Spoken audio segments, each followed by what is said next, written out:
இந்த ஒரு வார சுச்சுவேஷன் வந்து இந்தியன் ஷேர் மார்க்கெட் அதாவது ஸ்டாக் மார்க்கெட்டை ரொம்பவே வந்து அஃபெக்ட் பண்ணும் அப்படிங்கிற மாதிரியான ப்ரெடிக்ஷன்ஸை கேள்விப்படுறோம். இது எந்த அளவுக்கு உண்மை? லாஸ்ட் ஒரு 20 வருஷத்தில் பார்த்தீங்கன்னா குட்டி குட்டி சண்டைகள் நிறைய நடந்துட்டு தான் இருந்திருக்கு. அந்த சண்டைனால பெரிய பாதிப்பு நடந்துச்சா அப்படின்னு பார்த்தீங்கன்னா மார்க்கெட்டில் இந்திய பங்குச்சந்தையில் பெரிய இம்பாக்ட் கிடையாது. சிரியா வார் வந்துச்சு, அப்புறம் சைனா ரிசெஷன் மாதிரி வந்துச்சு, அண்ட் கோவிட் வந்துச்சு. இது எல்லாம் தாண்டி இப்போ வந்து நமக்கு 20% ரிட்டர்ன்ஸ் கம்பவுண்டிங்காக 10 இயர்ஸ் கிடச்சிருக்கு. ஸோ வார் வந்து எவ்வளோ இன்டென்ஸ் ஆகிருக்கு, இதனால் ரா மெட்டீரியல் காஸ்ட் பாதிக்குதா, இந்த மாதிரி சுச்சுவேஷன்லாம் அனலைஸ் பண்ணி அசஸ் பண்ணிவிட்டு அதுக்கப்புறமா செல் பண்ணுறது நல்லது. ஏன்னா மார்க்கெட் ஜாஸ்தியாக இருக்கும் போது வாங்கலாமா வேண்டாமான்ற கொஸ்டின்ஸ் எல்லாருமே கேட்போம். குறையும் போது இந்த மாதிரி சுச்சுவேஷன் வந்தால் நம்ம பயப்படுவோம். பட் வாரன் பஃபெட் சொல்கிறது வந்து when everyone is fearful be greedy ன்னு வாங்க. ஸோ நீங்கள் ஒரு லாங் டேர்ம் இன்வெஸ்டராக இருக்கீங்க அப்படின்னா NAV குறைஞ்சாலும் ஆவரேஜ் காஸ்ட்லேருந்து ஜாஸ்தியாக தான் இருக்கும். ஸோ கண்டிப்பாக ப்ராஃபிட்டபுளாக தான் இருப்பீங்க.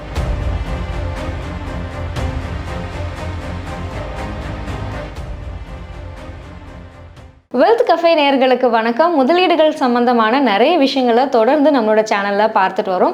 அந்த வகையில் இப்போது சமீபமாக நம்மை சுற்றி இப்போது நிகழ்ந்துட்டு இருக்கக்கூடிய சில உலக நிகழ்வுகள் பங்குச்சந்தையில் ஒரு தாக்கத்தை ஏற்படுத்தும் அப்படிங்கிற மாதிரியான ப்ரெடிக்ஷன்ஸ் எல்லாம் பார்த்துட்ருக்குறோம். இது எந்த அளவுக்கு உண்மை, ஒரு இன்வெஸ்டர் இந்த சுச்சுவேஷனை எப்படி ஹேண்டில் பண்ணணும், இதெல்லாம் தான் இன்னைக்கு விளக்கமாக கேட்டு தெரிஞ்சுக்க இருக்கிறோம். நம்மளோட கெஸ்ட் ஃபினான்ஷியல் எக்ஸ்பர்ட் திரு கணேசன் திரு அவர்களை இன்வைட் பண்ணிட்டு நிகழ்ச்சிக்குள்ளே போகலாம். வணக்கம் சார். வணக்கம் சார். இப்போ வந்து ஒரு பொலிட்டிக்கல் அண்ட்ரஸ்ட் அந்த மாதிரியான ஒரு சுச்சுவேஷனை வந்து நம்ம கேள்விப்பட்டு இருக்கிறோம். இஸ்ரேல் ஈரானுக்கு உண்டான ஒரு வார் மாதிரியான ஒரு சூழல் இருக்க போகுது அப்படிங்கிற மாதிரி எல்லாம் வந்து கேள்விப்படுறோம். இந்த ஒரு சூழ்நிலை வந்து பங்குச்சந்தையை பயங்கரமாக அஃபெக்ட் பண்ணும் அப்படின்னும் நம்ம வந்து கேட்டுட்ருக்கோம் சார். முதல்ல இந்த ஒரு வார் மாதிரியான சுச்சுவேஷன் பங்குச்சந்தையை ஏன் அஃபெக்ட் பண்ணுது, அதுக்கும் இதுக்குமான தொடர்பு என்ன சார்? அதாவது மார்க்கெட் ஏறிக்கிட்டே இருந்ததுன்னா ஒரு 100 ரூபாய் பொருள் 1000 ரூபாய் 2000 ஏறிட்டு போயிட்டே இருக்கும். ஸோ அது வந்து ஒன்று ப்ராஃபிட் புக்கிங் நடுவில் பண்ணும். அண்ட் அப்போ மார்க்கெட் கண்டிஷனுக்கு ஏற்ற மாதிரி 100 ரூபாய் பொருள் இப்போதைக்கு வர்த்து அவ்வளோதான். அது 50 ரூபாயில் வாங்கியிருக்கலாம் யாராவது, இல்லை 200 ரூபாய்க்கு போகும்போதும் சரி ஓகே நல்லா இருக்குது ப்ராடக்ட்னு சொல்லி அதிக விலை கொடுத்து வாங்கலாம். அது 1000 ரூபாய் போகும்போது வந்து நிறைய பேருக்கு தெரியும் என்ட்ரு ஆக முடியாது, வேல்யூவேஷன் ஜாஸ்தி, அது 100 ரூபாய் தான் வர்த்து என்ன இருந்தாலும். அப்போது இந்த மாதிரி ஒரு சுச்சுவேஷன், வார் மாதிரி சுச்சுவேஷனோ, மான்சூன் சரியில்லை, அப்புறமா பொலிட்டிக்கல் இன்ஸ்டெபிலிட்டி இன்சைட் த இந்தியாவுக்குள்ள இன்ஸ்டெபிலிட்டி, அந்த மாதிரி நிறைய ரீசன்ஸ் ஏதாவது ஒன்று வந்துக்கிட்டே இருக்கும்.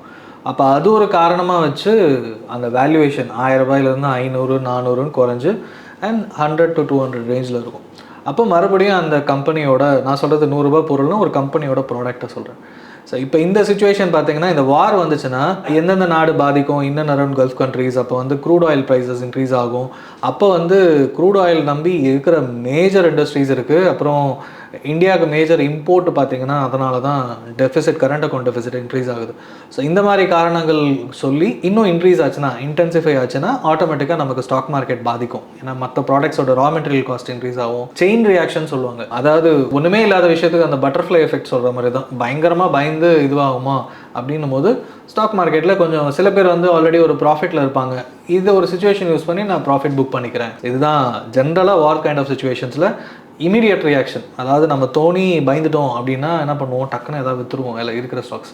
அது நிறைய பேர் பண்ணுவாங்க. அப்படி பண்ணும்போது தான் அந்த ஒரு அண்ட்ரஸ்ட் எல்லாமே இன்னும் பெருசாக பேச ஆரம்பிக்கும். சரி, இப்போ வந்து நம்ம பார்க்குறது வந்து இந்த ஒரு வார சுச்சுவேஷன் வந்து இந்தியன் ஷேர் மார்க்கெட் அதாவது ஸ்டாக் மார்க்கெட்டை ரொம்பவே வந்து அஃபெக்ட் பண்ணும் அப்படிங்கிற மாதிரியான ப்ரெடிக்ஷன்ஸை கேள்விப்படுறோம். இது எந்த அளவுக்கு உண்மை? இமீடியட் ரியாக்ஷன்ஸ் இருக்கலாம். நான் சொன்ன மாதிரி இப்போது ரா மெட்டீரியல் காஸ்ட் இன்க்ரீஸ் ஆகுதுன்னா ஆல்ரெடி பெயிண்டிங் இண்டஸ்ட்ரி, அப்புறம் க்ரூட் ஆயில் நம்பி இருக்கிற கெமிக்கல் இண்டஸ்ட்ரி, இது எல்லாமே பார்த்தீங்கன்னா எங்கெங்கெல்லாம் இதோட பேஸ் யூஸ் பண்ணுறாங்களோ அது எல்லாமே வந்து இமீடியட் எஃபெக்ட் ஆகும். அப்போ என்னென்னா செல் ஆஃப் பண்ண ஆரம்பிப்பாங்க. சில ஸ்டாக்ஸ்லாம் வேல்யூவேஷன் ரொம்ப ஜாஸ்தியாகிடுச்சு, அந்த மாதிரி ஸ்டாக்ஸ்லாம் செல் ஆஃப் நிறைய நடக்க ஆரம்பிக்கும். அப்போ வேல்யூவேஷன் குறையும்.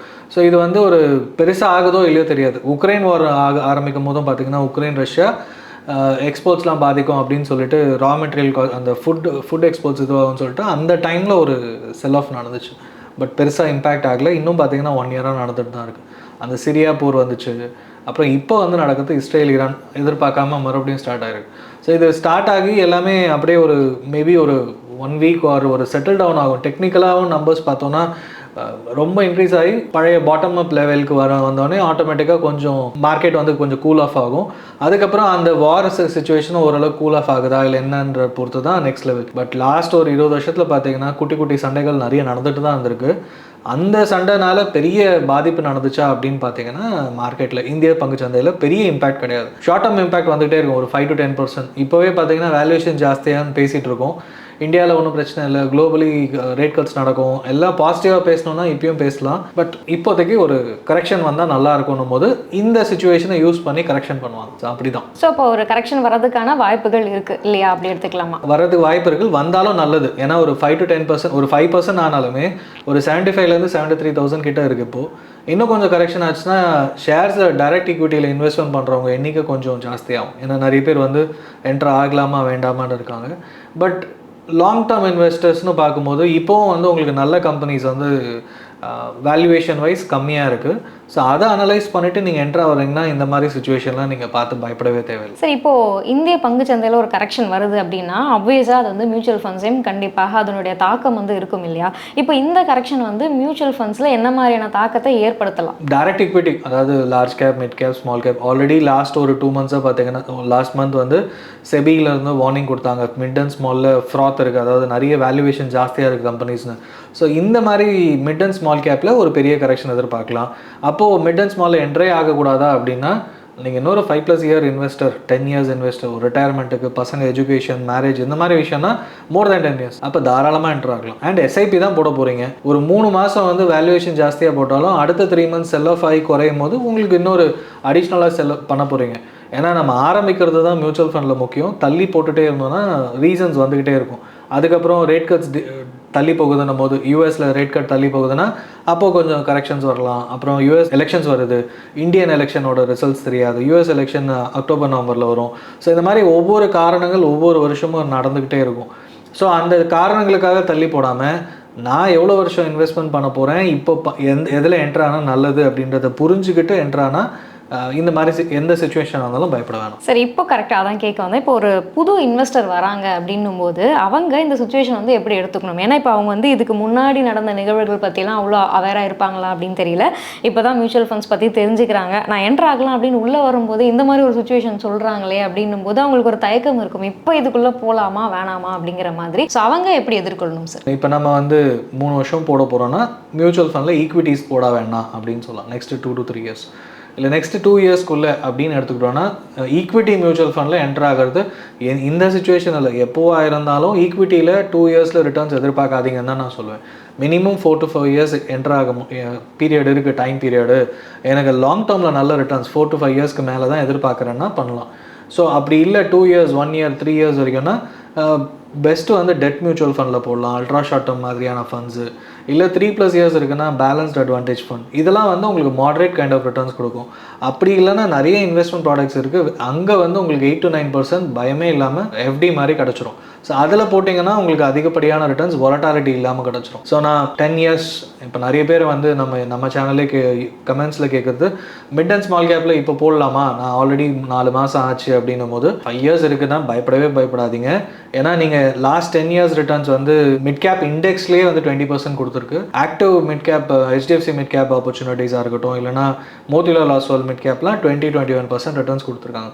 லாஸ்ட் 10 yearsல பார்த்தீங்கன்னா மோடி கவர்மெண்ட் வந்த பிறகு பார்த்தீங்கன்னா டிமானிட்டைசேஷன், ஜிஎஸ்டி வந்துச்சு, அதுக்கப்புறமா சிரியா வார் வந்துச்சு, அப்புறம் சைனா ரிசெஷன் மாதிரி வந்துச்சு, அண்ட் கோவிட் வந்துச்சு. இது எல்லாம் தாண்டி இப்போ வந்து நமக்கு 20% ரிட்டர்ன்ஸ் கம்பவுண்டிங்காக 10 years கிடச்சிருக்கு. அப்படின்னும் போது நம்ம லாங் டேர்மில் நமக்கு எப்போவுமே ரிட்டர்ன்ஸ் நல்லா தான் இருக்குது. இந்த சுச்சுவேஷன் நெக்ஸ்ட்டு 10 years பார்க்கும்போது 2024 இந்த மாதிரி பேசணும்னு தான் சொல்லுவோம். ஸோ அதனால் சுச்சுவேஷன்ஸை பற்றி பயப்படாமல் நம்ம டைம் பீரியட் என்ன நீங்கள் ஆரம்பிச்சிங்கன்னா கண்டினியூ பண்ணுங்கள். மியூச்சுவல் ஃபண்டும் போது இப்போ டைரக்ட் ஈக்விட்டியாக இருந்தால் 20% லாஸ், 30% லாஸ்னு பார்க்கலாம் உடனே.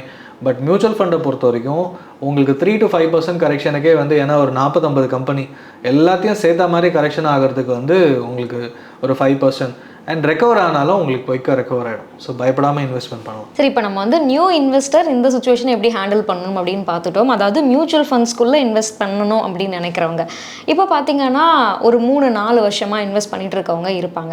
கடந்த சில தினங்களாக நிறைய ஆர்டிகல்ஸ் படிக்க முடிஞ்சுது சார். இன்வெஸ்டர்ஸ் வந்து எல்லாருமே இந்த சுச்சுவேஷனை, இந்த வார் சுச்சுவேஷனை கேட்டுட்டு என்ன பண்ணுறாங்க அப்படின்னா ரிஸ்க் இல்லாத முதலீட்டை தேடி போக ஆரம்பிக்கிறாங்க. கடன்னு சொல்லிட்டு இவங்க முதலீட்டெல்லாம் மாற்றிக்கிட்டு இருக்காங்க அப்படிங்கிற மாதிரியான விஷயங்களெல்லாம் கேள்விப்படுறோம். இப்போ இந்த ஒரு 3-4 வருஷமாக இன்வெஸ்ட் பண்ணிட்டு இருக்கிறவங்க அவங்க இதை வந்து எப்படி ஹேண்டில் பண்ணணும்? ஆக்சுவலாக இது கோவிட் டைமில் இதே மாதிரி சுச்சுவேஷன் தான். கோவிட் முடிஞ்சு நான் சொல்கிறேன், I think October 2020 end December, அப்போ ஆல்மோஸ்ட் வந்து மார்க்கெட் ரெக்கவர் ஆயிடுச்சு.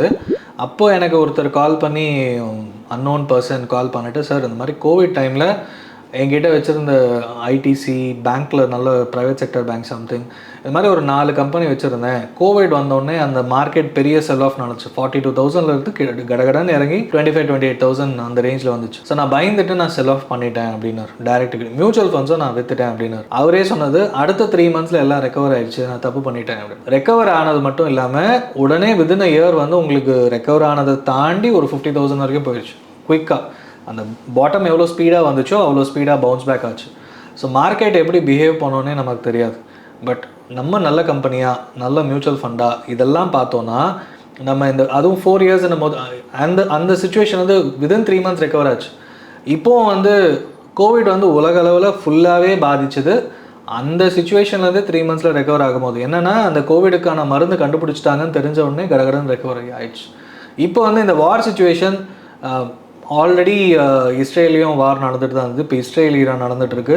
அந்த கண்ட்ரீஸ்லாம் பார்த்திங்கன்னா இப்போ இல்லை, பல காலமாக ஒரு 50-60 வருஷமாகவே மாற்றி மாற்றி இந்த மாதிரி சுச்சுவேஷன்ஸ் வந்துட்டு தான் இருக்குது. நம்ம வந்து நம்ம போட்டிருக்க கம்பெனி நல்ல கம்பெனியாக ரெக்கவரி ஆகுமா இல்லைனா இந்த சுச்சுவேஷனில் இது பாதிக்குமா அப்படின்றத ஒரு அனாலிசிஸ் பண்ணால் உங்களுக்கே தெரிஞ்சிடும்.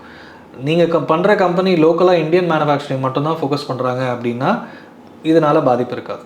ஆர் சவுத் ஈஸ்ட் ஏஷியாவோ குளோபலாவோ பண்ணுறாங்கன்னும் போது இவங்களோட ப்ராடக்டோட தேவை எப்படி இருக்குன்னு பார்த்துட்டு அப்படியே வந்து உங்களுக்கு பாதிப்பு வராதுன்னு தெரிஞ்சதுன்னா யூ கேன் ஆல்வேஸ் வெயிட். எல்லாருமே செல் ஆஃப் பண்ணுறாங்க, சில பேர் வித்துட்டே இருப்பாங்க.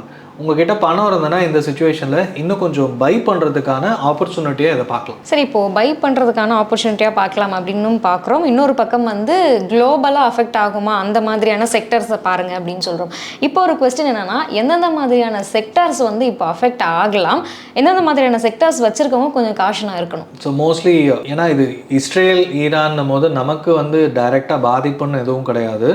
மெயினாக அந்த க்ரூட் ஆயில் ரிலேட்டடாக இப்போ ஈரான் வந்து டீ பேக்ஸ்லாம் நம்மக்கிட்ட எக்ஸ்போர்ட் வாங்கிட்டு இருந்தாங்க, அது பேன் ஆயிடுச்சு. ஸோ அதனால் டீ எக்ஸ்போர்ட்ஸ் யார் மேஜராக பண்ணுறாங்க அப்படின்னு பார்த்தோன்னா இப்போ டாடா கன்சியூமர் ப்ராடக்ட்ஸ் அவங்க அது பாதித்தாலும் தேர் ஏபிள் டு ஆஃப்செட். மற்ற இடத்துல அவங்களால சேல்ஸ் இன்க்ரீஸ் பண்ண முடிஞ்சுது. ஓவராலாக பெரிய பாதிப்பு இல்லை. ஸோ அந்த மெயினாக அந்த பாஸ்மதி ரைஸாக இருக்கட்டும் அந்த மாதிரி விஷயங்கள் ஃபுட் எக்ஸ்போர்ட்ஸ் பண்ணுவாங்க. அண்ட் டீ எக்ஸ்போர்ட்ஸ் ஈரானுக்கும் இஸ்ரேல் மாதிரி கல்ஃப் கண்ட்ரீஸில். அண்ட் மெயினாக நமக்கு தேவையான க்ரூட் ஆயில் வந்து அங்கேருந்து வந்து வாங்குகிறோம். அங்கே அந்த ப்ரைஸ் இன்ஃப்ளேட் ஆச்சுன்னா இந்தியாவில் க்ரூட் ஆயில் பேஸ் பண்ணி இருக்கிற பெயிண்ட் இண்டஸ்ட்ரி, ஏஷியன் பெயிண்ட்ஸ் மாதிரியான கம்பெனிஸ் அண்ட் அந்த கெமிக்கல் இண்டஸ்ட்ரீஸ்க்கெலாம் தர பேஸ் ப்ராடக்ட்ஸ், இந்த மாதிரி ப்ராடக்ட்ஸ்க்கான ரா மெட்டீரியல் காஸ்ட் இன்க்ரீஸ் ஆச்சுன்னா ஆட்டோமேட்டிக்காக ப்ராஃபிட் மார்ஜின் அடி வாங்கும். அப்போ அவங்களோட ஸ்டாக் ப்ரைஸ் வந்து குறையிறதுக்கான வாய்ப்புகள் இருக்குது. பட் எவ்வளோ இன்டென்ஸ் ஆகுன்றதை பொறுத்து தான் இதோட பாதிப்பு பெருசாக இருக்குமான்றது தெரியும். இப்போதைக்கு சுச்சுவேஷனை வேர்சன் ஆகலை இல்லை ஆயிருக்குன்னு தெரியல. ஏன்னா இப்போதைக்கு வார் ஆரம்பிச்சிருக்காங்கன்னு தெரியுது. பட் அதோட இம்பேக்ட் வந்து இன்னும் பெருசாக ஆரம்பிக்கல.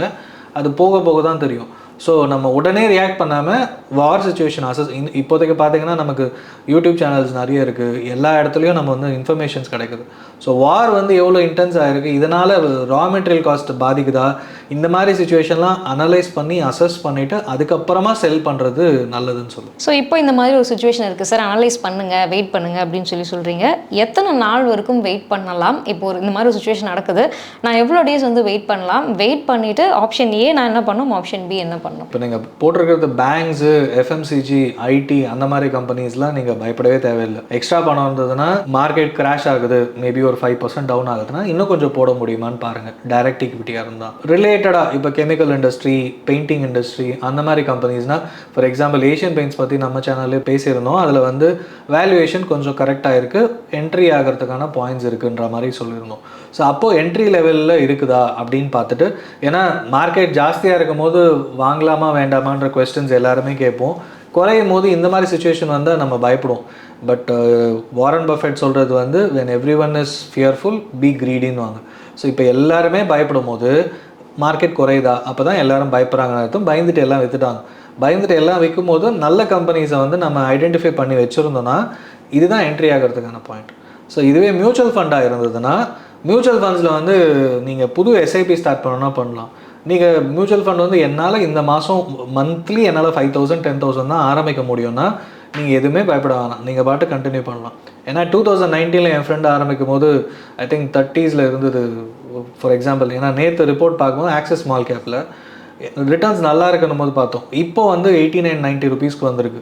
ஸோ ஒரு 6-7 இயர்ஸில் இந்த அளவுக்கு 35-30 ருபீஸ்லேருந்து 90 ருபீஸ் வந்திருக்கு. நடுவில் அவன் ப்ரைஸ்லாம் இன்க்ரீஸ் பண்ணல, 5,000 ருபீஸ் தான் போயிட்டுருக்கு. கட்டின பணத்துக்கும் ரிட்டர்ன்ஸ் வந்து மோர் தேன் 20% வந்திருக்கு. அண்ட் அந்த என்ஏவி தான் நம்ம பார்ப்போம், 30-35 ருபீஸ்லேருந்து இந்த ருபீஸ். நடுவில் கோவிட் சுச்சுவேஷன் வந்துச்சு, கோவிடுக்கு அப்புறம் பெரிய க்ரோத் இருந்ததுனால இவ்வளோ. இப்போ கரெக்ஷன் ஆனாலும் அந்த 90 ருபீஸ்லேருந்து 70 ருபீஸ். அவனோட ஆவரேஜ் காஸ்ட் இப்போவும் வந்து 45 தான் காமிக்குது.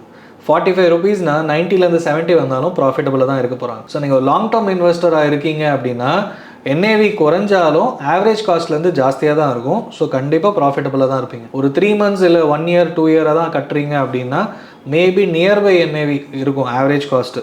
அப்போது வந்து ப்ராஃபிட்டபுளாக இருக்கிறதுக்கான வாய்ப்புகள் உண்டு.